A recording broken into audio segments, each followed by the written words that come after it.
link. Donkey of the year, not of the day, not of the week. The donkey of the year of 2020 is Domonique Donkey Foxworth. He is the donkey of the year.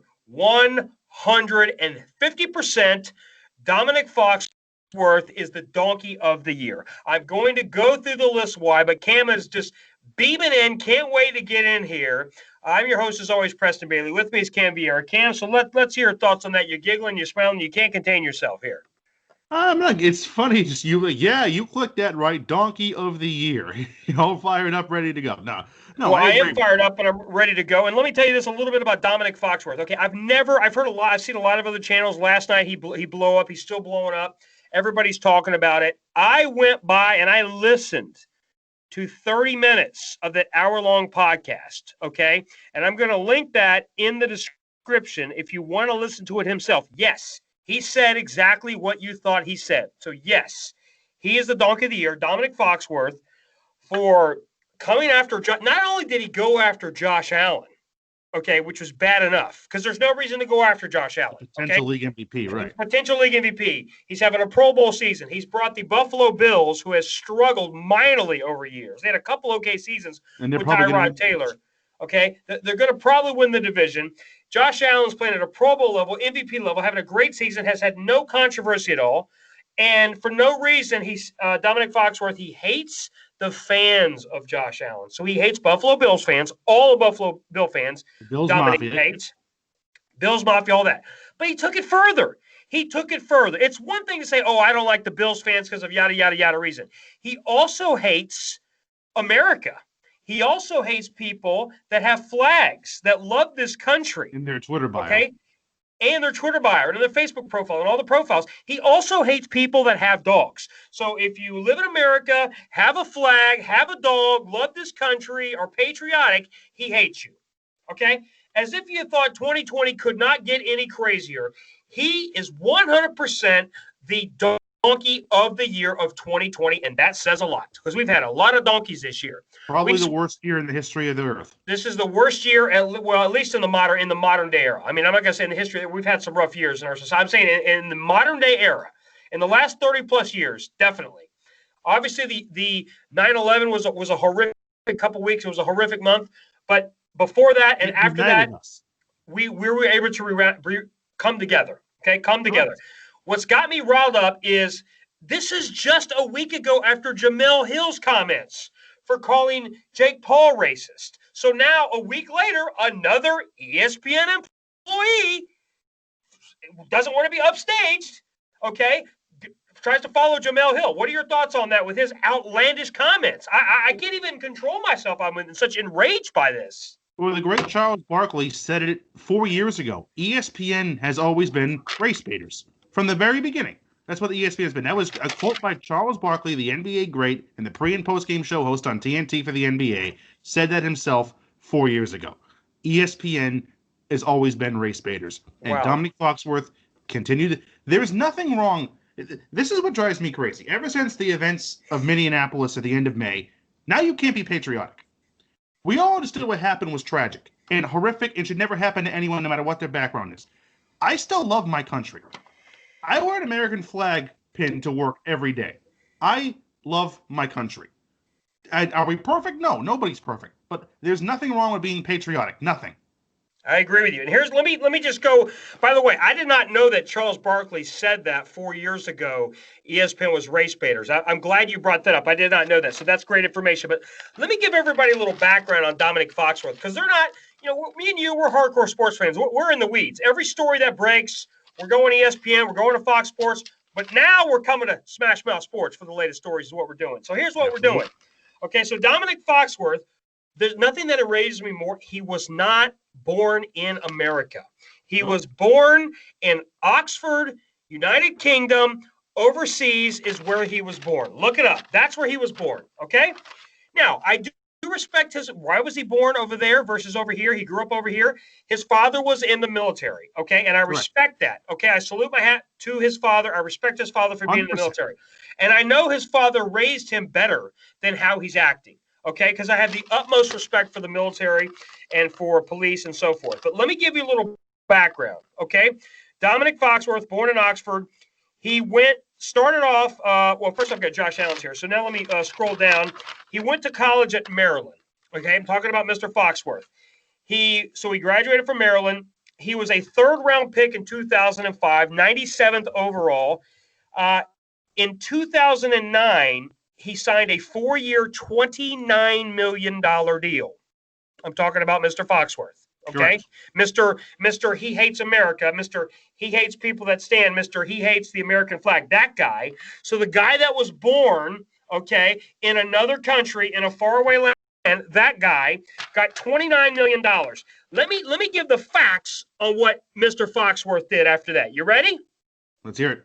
2009, he played 16 games. Great. Okay. 2010, played nothing.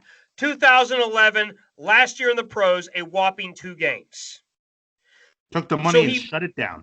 So for all realistic purposes, he got $29 million to play 1 season. 1 season. 1 season. And then after that, he attended Harvard. Congratulations to him. Attended Harvard, earned his MBA after his NFL career. I've got this underlined. I've got this circled. I've got it in bold. No Pro Bowls. Okay? I'm not even counting his rookie money, his after money. $29 million, no Pro Bowls. Okay? Then he goes to Harvard after that. And then a lot of people did not point this out, but by listening to the whole 30 minutes of the podcast, first of all, before I get into what I'm going to say, so he went to Harvard, graduated from Harvard with an MBA. He also has worked for ESPN for many years. Those are the 2 most powerful institutions, arguably, for sports is ESPN, for college and for business degrees, it's Harvard. What are these institutions teaching their students and their employees? Anti-America. I mean, what are they teaching? Anybody would love to have graduated from Harvard. You say, hey, I graduated from Harvard. Okay, here you go. Here's $100K, $200K, $300K, whatever the number is. Hey, I got a job at ESPN. I can go anywhere else. Correct. Punch my ticket. He's at ESPN. He graduated from Harvard.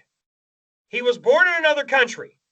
Got $29 million for doing very little. This guy is the unicorn of all unicorns with his intelligence. And he's making ignorant comments like this. It doesn't get much smarter than going to Harvard, okay, graduating from one college, going back to Harvard for your business degree. Then you get ESPN, you get accolade after accolade, and he still hates his country. Cam, you're going to have to explain this to me because I'm really having a hard time here.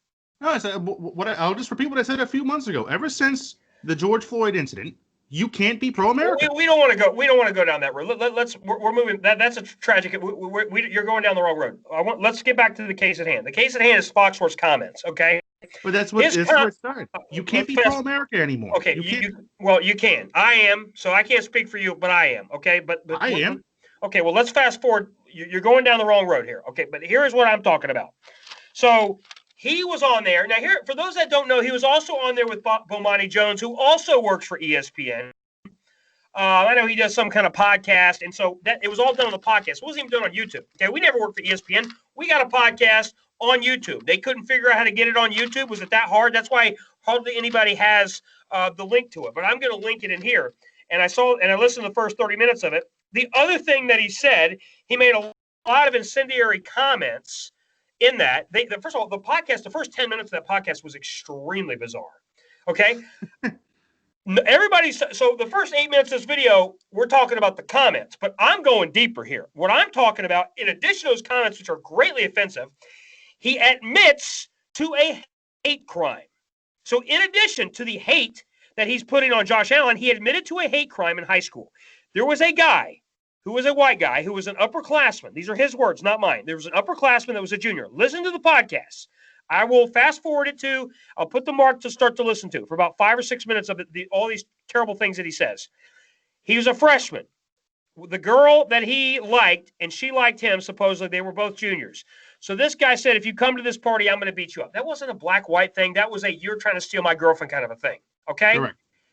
He then gets a bunch of what he calls the elements. His words, he calls them the elements. So guys that he knew that were from the street, rough dudes, from his neighborhood, that he rolls 2 carloads deep of like 10 to 15 guys to beat up this other guy. Of course, because he can't do it alone. Because he couldn't do it alone. So things spiraled way out of control in this podcast. What he said was horrible and offensive. He said about 5 other things that were just as offensive in that. He admitted to a hate crime. He admitted to threatening this guy at the party and bringing guys with guns. I challenge you to don't take my word for it. Listen to the podcast and judge for yourself. It was horrific. Horrific. Okay? Now, before I go on another 20-minute rant, because we're going to wrap this up here, he also said something that sports fans would find even more offensive than all of that, and that's that the Bills have the best receiving corps in the NFL. What? Let me repeat this again. Out of all the crazy, incendiary things that he said, because I listened to about 30, that's the most I could stomach. It's an hour long. Most I could listen to was 30 minutes of it. He said the Bills, another reason why he hated Josh Allen is that apparently the Bills have so much talent. They're just overrun with talent. Okay, that they've got the best receiving corps in the league. And Cole Beasley. Yeah, Cole Beasley. Okay, Measly Beasley. And Stephon Diggs. I love Stephon Diggs. He is a great player. And Cole Beasley is very fine. He's a Wes Welker. He's an Edelman. Cole Beasley is not the second all-world guy. He's a grade 3 or a 4. He's a competent NFL receiver, and that's about it. You'd love to have him. Any team would love to have a Cole Beasley, but by no means is Stephon Diggs and Cole Beasley the top. So I want to say this before we end this video. So that's the background. Harvard, ESPN, what are Still spewing ignorance. What are they teaching people? It's gross. America's awful. You live in America. Be American. So when I was going to say Ridley College, Josh Allen, 2014, Ridley College, the first year. He then transferred over to Wyoming. Now, we know he got some negative backlash. We're talking about Josh Allen because a week before the draft, there were not rumors, but there was reports that he said some racist language in high school. So he was quoting rap lyrics. I'm not excusing his behavior, but he was in high school. He said some dumb things on Twitter. He was quoting rap lyrics. And you know what they said after doing research on this? They said the reason it broke is a team behind the Bills and the Bucks and the other teams in the top 10 was hoping he would fall to them at 9 or 10. That's why they released it, because they wanted to pick him, because they were that confident in Josh Allen. Correct. There you go. Absolutely. There you go. And by the way, before we end this, because I could do an hour-long podcast just on 5 of the crazy things that he said. Josh Allen also is a spokesperson and a spokesman for hospitals. He's also a spokesman for leukemia and other illnesses that he helps out volunteering his time and raising money for. Oh, yeah. What a horrible man. Huh? Yeah. Oh. So he made ignorant comments in high school. Since then, all he's done is graduate with a degree from Wyoming, become a first-round pick, and I know this for a fact because there was rumors the Bucks were going to take him at 7, okay? And you traded the Bills for pick, yeah. The Bills traded to my team, the Tampa Bay Buccaneers, for that pick. So I just wanted to get this out there. Domonique Foxworth, 2020 Donkey of the Year, and that is a heavy label, as he should be. Because if I said something, or like you said earlier, if you said something even a percentage close to that, you'd be fired from your job, you'd be dragged off YouTube, over broken glass, they would just do the most horrific things to you that you can imagine. So correct. Having said all that, Cam, like and subscribe to the channel. Right? Like and subscribe. Absolutely. Like and subscribe. Send this out there, and let's just give Foxworth not just Donkey of the Day, not just Donkey of the Week, like Charlemagne the Regular. Not Donkey of the Month. This is not Donkey of the Month. This is Donkey of the Year, and of the year of 2020, which has an extra just on it. Thanks again. Thank you.